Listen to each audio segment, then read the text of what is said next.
Ya, terima kasih Pak Nono. Eh, Selamat pagi Bapak Ibu semua yang bergabung pada rapat pada pagi hari ini. Assalamualaikum warahmatullahi wabarakatuh. Izin share. Barang. Mungkin sedikit saya akan menyinggung tentang penganggaran dalam PTSL terintegrasi di tahun 2023. Ini adalah mekanisme Puldasik di PTSL terintegrasi 2023. Mungkin tadi sudah disinggung oleh Pak Wite. Semestinya saat ini kita sudah unggah penlog di Bumi ATR BPN, tetapi masih kita cek ya Pak Wite ya terkait AOI dan terkait target hektarnya sampai per hari ini masih dalam verifikasi. Kemudian ini yang kemarin keuntungan dari PTSL terintegrasi karena memang ini adalah mengadopsi kegiatan PTPR, jadi memang ada beberapa tambahan kegiatan seperti uji akurasi, kemudian pengukuran dan pemetaan bidang tanahnya, dan klarifikasi peta bidang tanah atau pengumuman klarifikasi peta bidang tanah ya oleh para claimants selama 10 hari, dan itu sudah tercantum pada Juknis Puldasik 2023. Semoga sudah membacanya semua. Kemudian terkait anggaran, kemarin banyak ditanyakan terkait anggaran. Jadi ini adalah contoh RAB PTSL Desa Lengkap Jawa Bali. Jadi kita ada 3 komponen untuk tahun depan.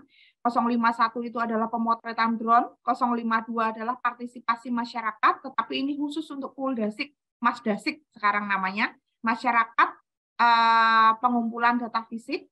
Ini berbeda dengan Puldatan. Kalau Puldatan itu dia membantu Puldasik dan Puldadis.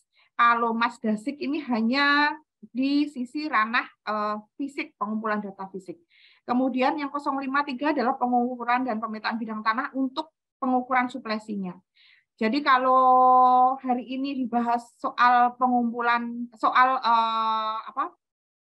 pemetaan, pembuatan peta foto menggunakan drone, maka kita masuk di ranahnya 051.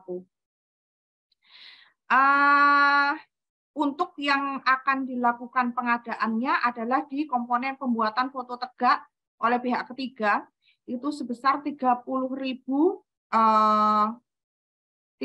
per hektar. Kemudian untuk transportasinya, kalau nggak salah di Jawa Barat sepertinya salah entry ya, bahasanya operasional lapang. Yang benar adalah transportasi. Jadi transportasi ini untuk membiayai penyedia dari lokasi penyedia ke lokasi pemotretan drone. Jadi dikarenakan tidak semua penyedia ada di provinsi tersebut, maka kita alokasikan biaya transportasi itu 4 OT per desa. Tetapi karena dari untuk efektivitas pengadaan, maka dilakukan pengadaannya adalah per kabupaten kota. Sehingga per kabupaten kota dengan melihat luasan itu jumlah orangnya sekitar 4-10 orang melihat kapasitas luasannya. Nah, nanti sisa dari anggaran transportasi ini yang dibayarkan at cost sesuai SBM, sisanya bisa dialokasikan untuk dioptimalisasikan untuk penambahan target hektar. Nah, untuk yang lokasi yang terkena blokir, bisa dilakukan pergeseran blokirnya. Misal kalau misalkan ada kegiatan rupiah murni yang lain yang jadi AA itu atau blokir itu kan kenanya ke anggaran rupiah murni. Jadi bisa digeser blokirnya ke rupiah murni yang lain agar agar bisa target PTSL-nya tetap gitu. Jadi bisa dikomunikasikan dengan teman-teman di TU. Kemudian Ini tadi terkait transportasi, kemudian pembuatan peta foto. Jadi sudah jelas ya, pembuatan peta fotonya adalah 30.000 per hektar, itu yang akan dikontrakkan. Kemudian transportasinya terpisah. Sisa dari uang transportasi bisa dioptimalisasikan untuk kegiatan lain. Ini adalah yang PBT, peningkatan kualitas menuju kota lengkap Jawa Bali. Ini adalah untuk kelurahan lengkap. Ini sama 30.000 per hektar. Sebetulnya kalau dari SBK-nya adalah 50.000 per hektar, tetapi dari KAK dan RAB yang kita sebar disamaratakan menjadi 30.000 per hektar. Transportasinya pun juga terpisah untuk ini. Kemudian untuk pengadaannya, PBT PTSL desa lengkap dan peningkatan kualitas sama 30.000 per hektar. Kemudian daftar penyedia bisa dilihat ada bidlay tersebut. Kemudian biaya transportasi sesuai SBN atau at cost. Paket pengadaan dikeluarkan dari biaya transportasi, jadi yang masuk pengadaan barang dan jasanya adalah 30.000 per hektar. Kemudian jangan sampai salah untuk memasukkan HPS. HPS-nya adalah pembuatan peta foto menggunakan UAV, itu biayanya per hektar yang dimasukkan dalam HPS. Jadi bukan RAB detail. RAB detail monggo disimpan oleh masing-masing PPK, yang masuk dalam HPS adalah biaya per hektar, karena ini adalah jasa lainnya. Kemudian pemilihan penyedia memprioritaskan yang berlokasi pada satu provinsi, sehingga biaya transportasinya bisa dioptimalisasi untuk penambahan target.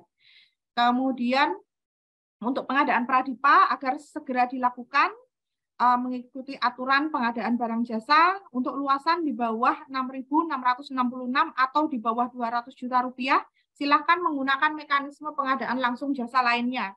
Kemudian yang lebih dari 200 juta segera ajukan lelang pradipa ke UKPBJ.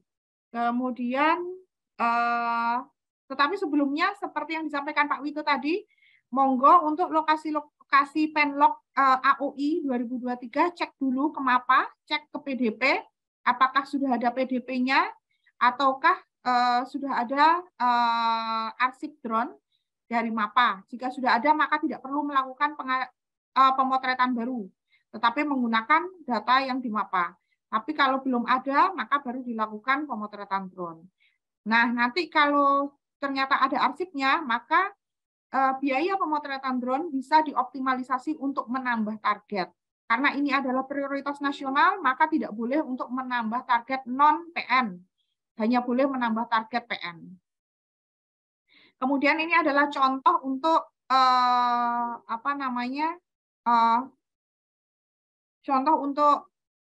pembayarannya. Jadi nanti di rincian pembayaran PBT PTSL terintegrasi ini udah masuk ke ranah pengukuran. Jadi nanti yang dibayar 100% terhadap komponen pengukuran adalah PBT K4. Besok itu sudah tidak ada NIS, semuanya adalah NIB. Kemudian itu dibayar 100%, kemudian KW 1 sampai 3 itu dibayar 25% terhadap komponen pengukuran. Jadi dan ditambah informasi penggunaan dan pemanfaatan tanah untuk semua bidang tanah. Jadi nanti akan muncul NIB, kemudian petugas ukurnya siapa, luasan hektarnya berapa, PBT nomor berapa, statusnya dia KW 1 sampai KW 3, K4, NIB, NIS atau K3 itu adalah NIB. Kemudian ini nanti adalah format dafnomnya, daftar nominatifnya. Ini kurang satu kolom luasan. Jadi nanti nama petugas ukurnya, jumlah bidangnya, kemudian luasannya berapa, harga satuannya berapa, terus menerima berapa dari masing-masing petugas ukur. Kemudian untuk kegiatan-kegiatannya PTS LPM, monggo segera dilakukan kontrak pesanan saat ini sehingga di awal Januari PTS LPM 2023 bisa segera dilakukan kontrak di awal Januari. Sementara itu yang bisa saya sampaikan. Terima kasih. Wassalamualaikum warahmatullahi wabarakatuh.